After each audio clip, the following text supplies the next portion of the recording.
Welcome, mortal creature.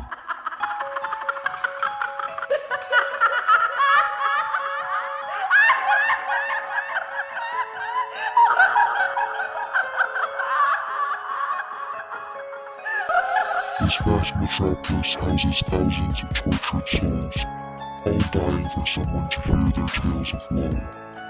Our stories are many, but very few souls dare to venture into our world.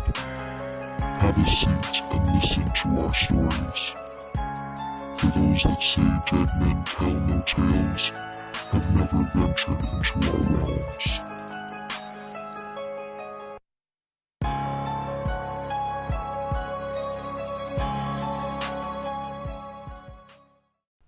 Have you heard the story of Jam Jam the Ice Cream Man? No? Well, that's okay. Not many people outside of my town know who Jam Jam is. In life, his name was James Durn, and he was a pretty simple guy. All he wanted in life was to make children happy. Supposedly, from the stories I've heard growing up, James Durn was not the most handsome nor the brightest, but he was incredibly loving and giving.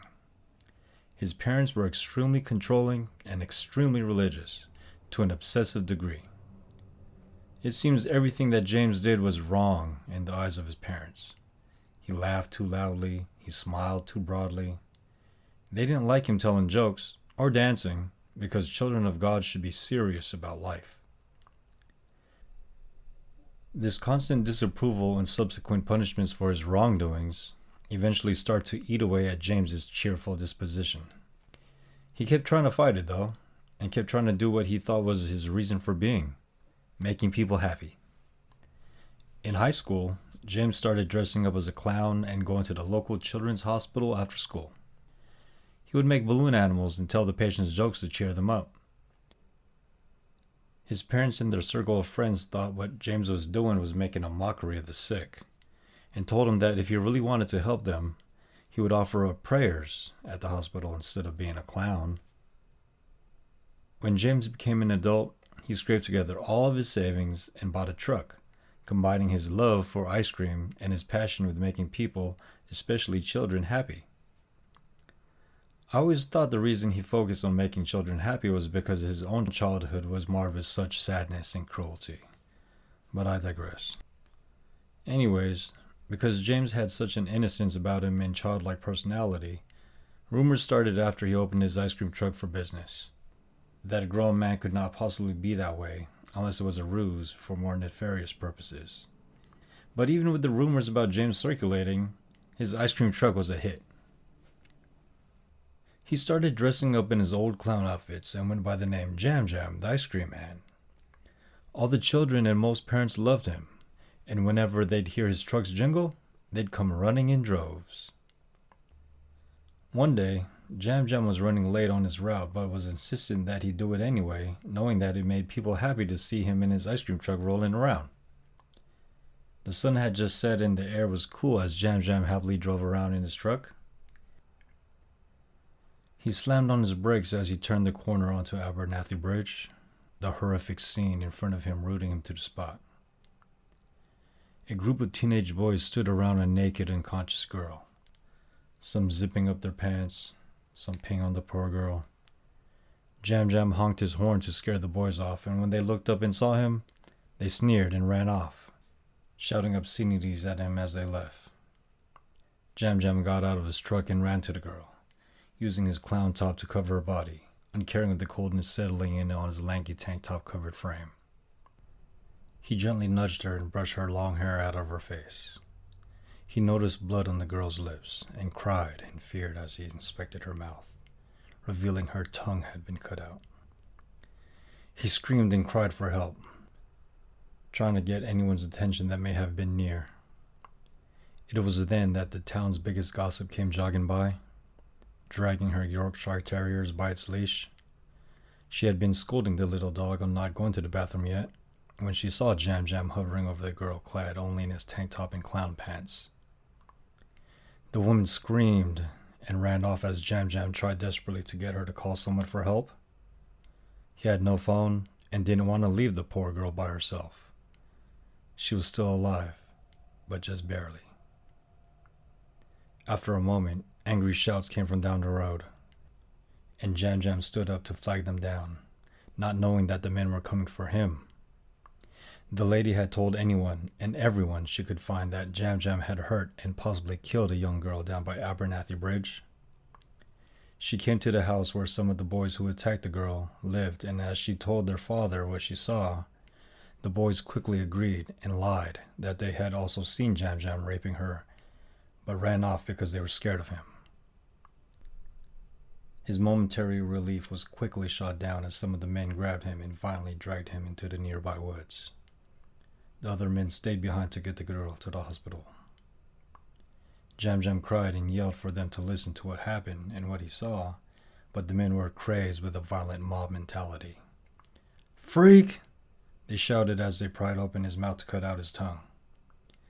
"Knew there was something not right about you," others screamed as they spat on him. "A grown man acting the way you do? Of course you'd be a pedo," more yelled. The mob was practically rabid in their hate for this guy they always deemed as odd. After cutting off his tongue, the men strung up poor Jam Jam in the woods as he whimpered and cried. They jeered and would urinate into beer cans that they would hurl at him as he hung. Jam Jam's fear and pain and confusion morphed into rage and hate as he hung there wondering why this was to be his end, when his entire life has been about making others happy.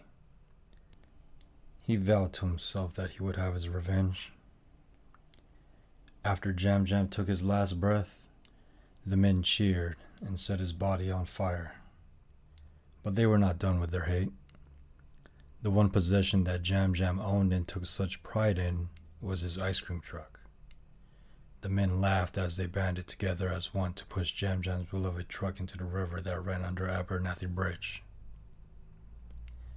The young girl miraculously survived, and when she learned what happened to Jam Jam, she cried silently for days after she wrote down to the authorities what really happened on that fateful night. The police arrested the boys that had actually raped the young girl, but the small mob of men that murdered Jam Jam were never tried. The reason being that they were acting in self-defense for the girl on the assumption that Jam Jam was assaulting her. It honestly didn't matter what they did. The damage had been done. An innocent man was tortured and killed by a group of people that already had prejudice against him for being what they deemed to be different. And ever since then, our town has been in the grips of Jam Jam's revenge. Or so it goes, I guess. I do believe the whole story about the girl and Jam Jam's innocence.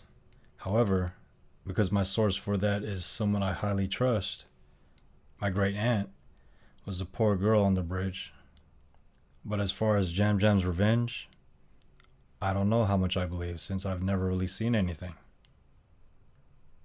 According to rumors, people walking around past dusk will start to hear the jingle of his ice cream truck. If you hear the jingle, you're pretty much marked for death.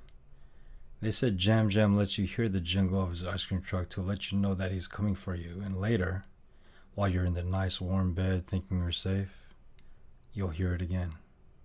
The jingle. Jam Jam will come to your room, and you'll smell the scent of scorched flesh before you actually see him. Slowly, very slowly, you'll start to see the blackened claws of his fingers as he snakes his way on your bed. You won't be able to run as his badly burned and decayed face looms over you. And then just when you open your mouth to scream, he rips your tongue from you. Honestly, now that I think about it, I don't believe it. Rather, I don't want to believe it. Considering that I was on my way to my girlfriend's house to drop off some textbooks she left at my place. I thought I could get there in time and be back before the sunset, but my neighbor Edward stopped me to chat and I lost track of time. The sun had just set, but it's fine. I'm almost home anyway. Hey, Brian, you hear that? My next door neighbor called to me from his driveway. His family had just moved here a month ago from Texas, so he hadn't heard the story about Jam Jam the ice cream man. I shook my head. No. in response to his question, although I did hear it. Clear as day. I hurried in as my neighbor called out to me. What the hell do you suppose an ice cream man is doing out at this time of night?